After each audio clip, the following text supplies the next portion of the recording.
Sedikit ya, 3 T banyak ya. Ya kalau T yang pertama fungsinya tahdiban, T yang pertama benar tuh. T yang kedua takwiman, ya. T yang ketiga tafdilan. Nah, susah nggak Pak? Lebih susah ya? Ya karena lebih banyak duitnya ya. 3 T. Baik hadirin. Yang pertama, apa fungsi puasa itu Pak? Yang pertama apa tadi? Membersihkan jiwa. Apa itu jiwa? Nah begini Pak.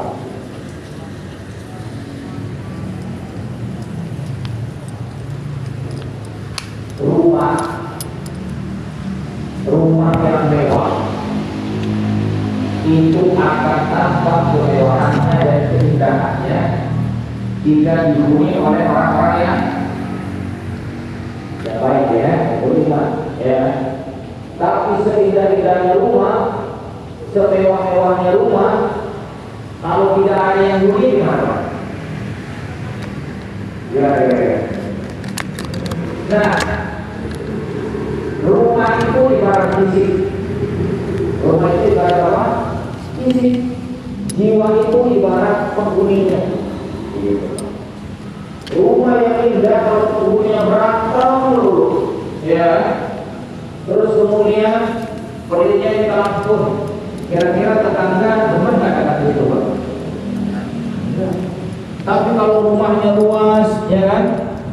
Rumahnya bersih, terus yang memilikinya orangnya baik, dermawan, ya suka membantu, pokoknya baiklah sama orang. Kira-kira rumah yang indah semakin indah nggak? Kenapa indah? Karena penghuninya itu. Jadi jiwa itu Pak, ya kalau dalam diri manusia itu fisik. Ini rumah. Jiwanya apa? Jiwanya itu adalah ruh. Apa hadirin? Ya.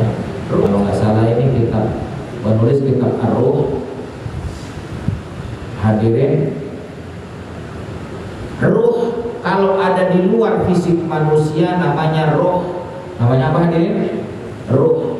Tapi ruh kalau sudah masuk ke dalam tubuh manusia, ya, menurut Imam Al-Ghazali, itulah yang disebut dengan jiwa. Disebut apa Pak? Saya ulangi. Ruh kalau ada di luar fisik namanya apa? Ruh. Tapi kalau sudah masuk ke dalam fisik namanya apa? Jiwa. Itu dia. Nah, secantik-cantiknya orang, seganteng-gantengnya orang, sekeren-kerennya orang, kalau ruhnya keluar, namanya apa Pak? Tinggalnya di mana? Di kuburan. Gak mungkin dia tinggal di atas bumi. Wah, kalau di atas bumi apa Pak? Pada kebauan semua, betul? Makanya ditaruh di dalam bumi. Begitu. Nah, baik tidaknya fisik seseorang, ya kan, sangatlah ditentukan oleh apa? Jiwa. Itu hadirin. Nah, jiwa itu hadirin, itu mesti dibersihkan. Pembersihnya, nah ini dia. Ada pembersih harian, sholat 5 waktu Pak. Itu namanya pembersih harian. Termasuk kita berwudu tuh Pak. Sebelum sholat kan berwudu, ya. Itu dalam kitab Hikmatul Tasyri', ya. Kitab kenapa Allah mensyariatkan sholat, mensyariatkan wudu. Begini hadirin, ketika kita membasuh wajah dengan air wudu, maka dosa-dosa kecil yang ada di mata, di mulut, di telinga itu rontok Pak. Nah, itu sebabnya, ya hadirin, dalam madhab Imam Syafi'i, air yang sudah dipakai wudu, maka itu disebut, walaupun bersih, itu disebut air mustahmal. Tidak boleh dipakai berwudu lagi. Kenapa? Lu kan bersih Pak. Iya memang bersih. Itu kalau dilihat dengan mata fisik. Tapi kalau dilihat dengan mata batin, yang Allah bukakan mata batinnya, maka air yang digunakan berwudu itu Pak, warnanya hitam Pak. Kenapa hitam? Karena kata Rasulullah, setiap seseorang melakukan dosa maka akan ada titik hitam di hatinya. Maka warna dosa itu adalah apa? Hitam. Masya Allah. Jadi hadirin, seandainya orang itu Pak melihat dengan mata hatinya, bekas air wudhu itu semuanya apa Pak? Hitam. Allah rontokkan itu dosa-dosanya. Masya Allah. Halo, masih bersama saya? Pertanyaan saya adalah, Pak, pernah nggak Pak pas ngambil air wudhu kan begini, ambil air wudhu membasuh muka, pernah nggak membayangkan, ya Allah, rontokkan juga dosa-dosa di jiwa hamba, wajah jiwa kita, tangan jiwa kita, kepala jiwa kita, dan kaki jiwa kita. Pernah nggak membayangin Pak, waktu membasuh wajah kita, kita juga membasuh wajah jiwa kita. Pernah nggak? Nggak ada yang jawab. Pernah tidak? Ya, kalau belum pernah, yuk istighfar sama-sama. Astagfirullah. Astagfirullah. Jadi bayangkan Pak, ya Allah, bersihkan ini wajah dari dosa. Bukan hanya wajah fisik, wajah jiwa. Sebab manusia ada dua unsur. Nah, itu sebabnya, coba lagu kebangsaan Indonesia. Yang pertama, bangunlah apa? Bangunlah jiwanya, bangunlah. Iya, ada dua unsur Pak. Jiwa kalau udah bangkit, fisik biar kata sakit seperti Sudirman, Jenderal Sudirman, tetap dia bangkit ditangguh untuk membela negeri kita ini.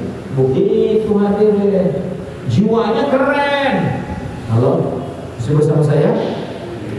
Tapi jiwa yang rusak, jiwa yang kotor, ya kan? Biar kata fisiknya sehat, dipanggil suruh sholat berjamaah. Nah, berat apa ringan? Aku ya.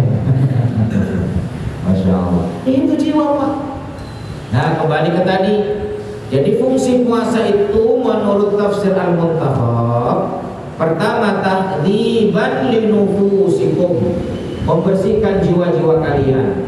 Ternyata pembersih jiwa itu Pak ada tahapan-tahapannya. Ada pembersih jiwa harian namanya sholat, ada pembersih jiwa pekanan namanya sholat Jumat, atau juga puasa Senin Kamis, ya. Ada bulanan puasa Ayyamul Baid, dan ada pembersih jiwa tahunan namanya apa Pak? Ramadan. Kenapa Allah kasih kita Ramadan tuh Pak? Agar jiwa kita bersih. Kalau jiwa kita udah bersih Pak, ya Allah, hidup ini tenang. Coba Bapak nih masuk rumah, rumahnya bersih, harum, tidur, enak nggak Pak? Enak. Tapi rumahnya banyak kecoa, ya kan? Banyak tikus, bau, suruh tidur bagaimana coba? Gak enak. Sama Pak, jiwa kalau kotor, bawaannya enak aja hidup ini. Lihat orang sukses menggerutu, dia sukses, saya membelangsak dulu, masih, ya kan? Padahal punya kontrakan 5, ya masih aja menggerutu begitu. Melihat orang jatuh, makanya lo tahu diri tuh, rasain. Itu kalau jiwa sakit. Tapi kalau jiwanya bersih, lihat orang sukses, ya Allah, karunia Allah berikan kepada siapa yang Allah kehendaki. Mudah-mudahan kesuksesannya mengantarkan dia semakin taat kepada Allah. Melihat tetangganya ambruk, Allah tolong dia ya Allah, berikan ketegaran kepadanya ya Allah. Masya Allah. Kalau Pak, indah gak orang yang memiliki jiwa bersih itu Pak? Indah. Halo Pak, Melihat anak lagi tidur, ya Allah, dahulu hamba sendirian, ya Allah. Sekarang anak udah 6, ya Allah. Masya Allah. Mudah-mudahan sehat semuanya. Melihat bini tidur, gimana Pak? Halo. Ya Allah, dulu perasaan masih muda, ya Allah. Sekarang masih muda juga semangatnya, ya Allah. Nah, ketika kita coba Pak lihat istri kita, kalau hati kita bersih, lihat hati istri kita, anak-anak kita. Kalau ada perasaan sayang, ada perasaan cinta, ya Allah, belum maksimal hamba memberikan yang terbaik buat dia, ya Allah. Sering saya bentak, ya Allah. Sering saya belum maksimal memberikan nafkah, ya Allah. Masya Allah. Terus kalau kita membelai istri kita, membelai anak-anak kita, jiwa kita sedang bersih. Tapi kalau melihat kita, istri kita, anak kita tiba-tiba enak, banyak istighfar. Cerewet tidur, tukang berantem tidur. Nah, anak-anak kan kalau masih kecil, apalagi cucu, Masya Allah. Nah, jadi itu responnya Pak. Kalau jiwa bersih apa kotor begitu Pak, Masya Allah. Sama bapak, ibu kalau pakai baju yang kotor sepekan gak dicuci terus dipakai, rasanya gimana buat? Enggak tahu. Tapi kalau bajunya bersih, harum, enak gak? Nah itu dia. Nah ini hadirin, Ramadan membuat kita bahagia sepanjang hidup karena ia akan membersihkan jiwa kita. Selanjutnya Bapak, takwiman li syahwatikum. Ramadan membuat kita mampu mengendalikan hawa nafsu. Ya, mengendalikan apa? Hawa nafsu. Apa hadirin? Orang yang berpuasa itu dianugerahkan oleh Allah kekuatan, dilatih oleh Allah untuk kuat mengendalikan nafsu. Contoh Pak, ya, sebenarnya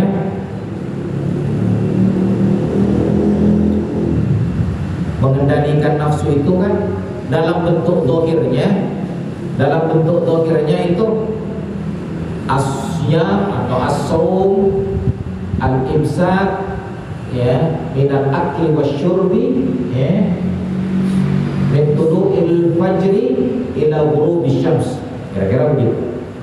Puasa itu menahan diri dari tidak makan dan tidak minum, dan yang membatalkan puasa dari mulai terbit matahari hingga terbenam. Itu kan menahan Pak.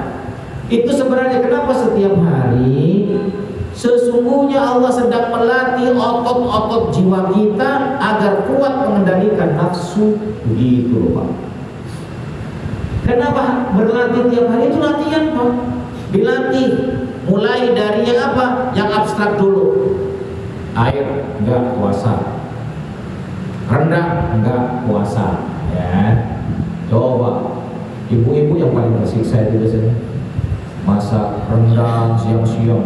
Oh, Masya Allah aromanya. Masak boleh, ya Allah, nggak bisa dimakan, tapi aromanya ditahan tidak dimakan. Itu yang fisik Pak, yang konkret. Tapi ada yang abstrak apa Pak? Sebenarnya puasa itu juga latihan menahan hati. Kata Dr. Aid Al-Qarni dalam kitabnya itu Fiqhusya Madrasah Ramadan, bahwa puasa itu ada puasanya hati, puasanya mata, puasanya mulut, dan puasanya telinga. Saya ulangi, puasanya apa? Hati. Terus puasanya apa? Lidah. Terus puasanya apa? Mata. Dan puasanya telinga. Puasanya hati, ya kan, berpuasa dari perasaan yang jelek. Masya Allah. Berpuasa dari perasaan apa? Perasaan jelek itu konkret apa abstrak kira-kira Pak? Abstrak. Itu yang susah Pak. Melihat orang jalan bawa tentengan, tuh kan, belanja aja nenteng, giliran utang sama saya belum bayar. Padahal yang dibawa bukan belanjaan Pak, pasir. Masya Allah. Halo, ada yang begitu kira-kira ya? Nah, yang punya toko lagi nih. Giliran belanja ke Indomaret sama Alfa kagak ngutang. Giliran belanja ke warung saya ngutang. Dasar. Nah itu bagaimana coba mengendalikan rasa di hati seperti itu? Ya. Jadi mengendalikan perasaan di hati dari hal-hal yang jelek. Masya Allah. Selanjutnya apa? Mengendalikan mata untuk tidak menatap yang kagak-kagak. Oh, Masya Allah. Ini biasanya penyakitnya bapak-bapak ya. Masya Allah. Coba bayangkan udah tua ya kan.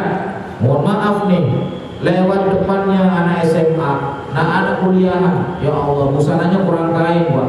Mana cantik lagi. Gimana itu Pak? Oh mantap kan? Masya Allah. Istighfar sih istighfar Pak Haji. Cuman astagfirullah. Nah ini dia. Ya. Nah di sini hadirin itu abstrak Pak. Mengendalikan mata itu abstrak, walaupun yang dilihatnya konkret. Yang tahu kan cuma kita dengan Allah. Apa ngelirik atau tidak? Ya kan? Saya kalau menatap, Ustaz cuma ngelirik dikit. Yes. Pandangannya di situ, tapi lirikannya ke sana. Masya Allah. Allah tahu sebenarnya. Baik hadirin. Terus kemudian ini, apa ini? Puasa apa? Lidah atau lisan. Kendalikan lisan untuk tidak berkata-kata yang mendatangkan murka Allah, menghina, mengadu domba dan seterusnya. Itu Pak. Lalu kemudian mengendalikan telinga untuk mendengarkan untuk tidak mendengarkan kata-kata yang hina. Sebab begini Pak, kalau kita senang mendengarkan aib orang lain tanpa sadar, namanya aib itu kan kejelekan kan? Namanya jelek itu sampah Pak. Berarti kalau kita dengerin sesuatu yang jelek dari orang lain, sesungguhnya kita telah menjadikan telinga kita seperti tong sampah. Masya Allah. Kalau masih bersama saya? Jadi hadirin, memang puasa tuh Pak, biar kata kita ngerumpi macam-macam, tidak batal puasanya secara fikih. Secara fikih. Tetapi nilai puasanya tidak berkualitas, gitu Pak. Kalau secara tasawuf itu Pak, ya secara tasawuf, ya namanya orang kan puasa fisik itu tadi tidak makan dan tidak minum, tapi puasa secara kalau kita lihat dari sisi kejiwaan, puasa itu ya kalau kita apa namanya? Ini saya kasih contoh nih Pak. Secara tasawuf itu secara hati. Kalau secara syariat gak batal, tetapi secara kualitas itu sesungguhnya batal Pak sebenarnya. Kan ada hadisnya, kam min shaimin laisa lahu min siyamihi illa al-ju'wal atas. Berapa banyak orang yang berpuasa tapi tidak mendapatkan apa-apa kecuali apa Pak? Haus dan lapar. Ya puasanya karena juga hanya tidak makan dan tidak minum. Yang dilihat yang kagak-kagak, yang diomongin yang kagak-kagak, akhirnya dia tidak bisa mengendalikan nafsunya, itu Pak. Tidak bisa takwiman li syahwatihim, tidak bisa mengendalikan nafsu. Begitu Pak. Nah ini poin keduanya. M yang kedua mengendalikan nafsu. Nah orang yang sudah bisa mengendalikan hatinya, contoh begini Pak. Seorang ulama ditanya, ulama sufi itu ditanya. Nah, seorang ulama sufi bertanya, kapan kamu berwudu? Ya kalau udah batal wudunya, ya kan? Tapi kata ulama sufi, bukan hanya yang membatalkan wudu, misalnya buang hadas, ya dan sebagainya. Tapi ketika hatimu tidak ingat kepada Allah, batal wudu. Masya Allah. Itu kan tingkat tinggi Pak ya. Jadi sebenarnya itu Pak, hati ini ya harus terus ingat sama Allah, terus dalam berbagai keadaan. Ya. Alladzina yadhkurunallaha qiyaman wa qu'udan wa 'ala junubihim wa yatafakkaruna fi khalqis samawati wal ardh. Orang-orang yang senantiasa berzikir dalam keadaan berdiri, dalam keadaan duduk, dalam keadaan tidur. Artinya apa? Dalam berbagai keadaan, berdiri kaya, ingat Allah, duduk setengah kaya, ya kan? Terentang, miskin, jatuh, ingat terus sama Allah. Nah manusia itu Pak, kalau tidak duduk, apa Pak?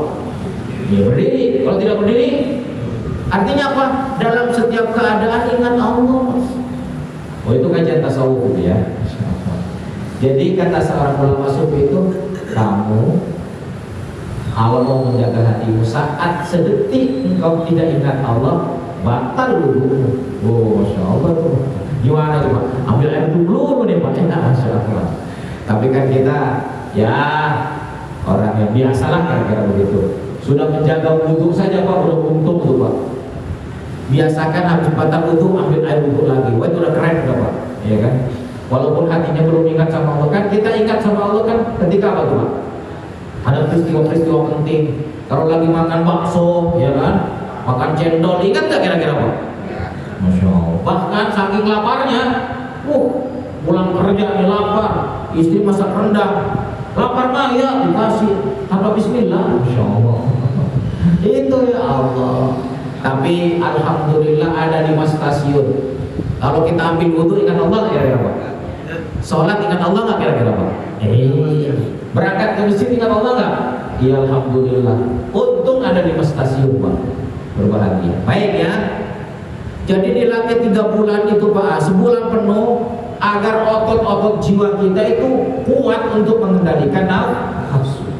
Yang terakhir, yang terakhir wa tafdilan lakum. Puasa itu membuatmu menjadi hamba Allah yang mulia, memuliakan. Puasa itu memuliakan kalian. Jadi hadirin, kalau jiwanya udah bersih, terus kita mampu mengendalikan nafsu kita, insya Allah kita mulia apa? Mulia. Jadi puasa itu bukan menunda jadwal makan. Halo, masih bersama saya? Jadi puasa itu sesungguhnya apa Pak? Menghantarkan kita menjadi pribadi yang mulia, ya kan? Pribadi yang mulia itu bersih jiwanya, terus memiliki kekuatan untuk senantiasa mampu mengendalikan nafsunya. Begitu hadirin. Masya Allah. Baik Pak, kita nih, nah ini saya kasih contoh yang konkret Pak. Kalau Bapak lagi makan yang enak-enak tuh, ya, misalnya nih nasi liwet, ya, halo, angkat-angkat, detik-detik hujan, terus ada petenya dikit, Masya Allah. Terus ada apa? Ikan asinnya ya Pak ya. Terus makannya gimana tuh Pak? Seger kan? Ini udah kenyang, masih aja nambah. Nah, enak soalnya Pak, nambah lagi sampai gak bisa berdiri. Nah, saat seperti itu sesungguhnya kita gak mampu mengendalikan nafsu. Sebenarnya tuntunan makan dalam Islam itu apa Pak? Makanlah saat engkau lapar dan berhentilah sebelum engkau. Iya tahu teorinya. Tapi kalau makanannya apalah wes, mumpung kondangan nih ya masalah. Sikat leh, kira-kira begitu. Pokoknya apa aja prasmanan itu, apalagi masih di awal-awal. Ini dicobain, ini dimakan, Masya Allah. Lalu biar kata kenyang, diserempet-serempetin lah, kira-kira begitu. Nah itu sesungguhnya tanpa sadar kita tidak bisa mengendalikan nafsu Pak. Karena kita tidak bisa mengendalikan nafsu itu, akhirnya apa? Seringkali apa Pak? Makanan itu berubah menjadi penyakit. Gitu kan itu. Masya Allah. Baik kan ini. Sekarang ini 3M ya, bahwa puasa akan membuat kita menjadi mulia. Gimana caranya agar ketika kita masuk Ramadan, benar-benar Ramadan itu bekerja dengan baik dan kita pada akhirnya menjadi orang mulia. Nah ini harus ada beberapa yang harus kita lakukan Pak, persiapannya. Saya kasih singkatannya. Nah ini dia. Saya singkat menjadi NPP. Apa Pak? Bu? NPP. Jadi dari sekarang hadirin, kalau ingin puasa kita bekerja dengan baik, maka inilah beberapa hal penting yang harus dipersiapkan dari sekarang. Apa itu? NPP. N-nya niat niatkan agar Ramadan menghantarkan kita jadi insan mulia. Gitu Pak. Niatkan agar Ramadan menghantarkan kita jadi insan mulia. Bukan sekedar yang dipikirin THR melulu. Ya Masya Allah. Terus apa kira-kira kalau udah masuk Ramadan? Menu sahur, menu buka. Terus apa lagi kira-kira? Rumah udah dicat belum nih? Baju udah dibeli belum? Aduh, itu. Jadi hadirin, ayo siapa tahu ini Ramadan terakhir untuk kita. Kita tidak tahu kan? Maka niatkan. Bahkan Rasulullah mengajarkan kita berniat agar Ramadan itu menghantarkan kita menjadi pribadi mulia. 2 bulan sebelum masuk Ramadan udah kita niatkan Pak. Oh begitu Pak Ustaz? Kan Rasulullah mengajarkan doa begini. Allahumma barik lana fi Rajab wa Sya'ban wa ballighna. Udah diingatkan oleh Rasulullah. Artinya apa? Sejak bulan Rajab kita udah pasang niat agar kita bisa melakukan kebaikan di bulan Ramadan, agar kita puasa di bulan Ramadan. Persiapannya berapa bulan Pak? 2 bulan. Ayo kita baca sama-sama. Allahumma barik lana fi Rajab wa Sya'ban wa ballighna Ramadan. Itu udah ada ya? Oh cepat sini. Baik hadirin, N-nya niat ya. P-nya niat agar Ramadan menjadi perantara kita menjadi insan mulia. P-nya persiapan Pak. P yang pertama persiapan. Persiapkan akal dengan ilmu. Pelajari lagi tentang rahasia Ramadan. Kemudian persiapkan hati dengan zikrullah. Perbanyak berzikir, ya. Perbanyak berzikir, perbanyak baca Al-Quran, ya kan? Dan seterusnya. Kemudian persiapkan fisik dengan olahraga yang teratur, sehingga masuk Ramadan fisiknya sehat Pak. Beda gak Pak? Ketika buku lagi flu, gimana rasanya? Ya. Apalagi tarawihnya panjang lagi, Masya Allah. Kemudian persiapkan finansial yang cukup. Nah ini dia.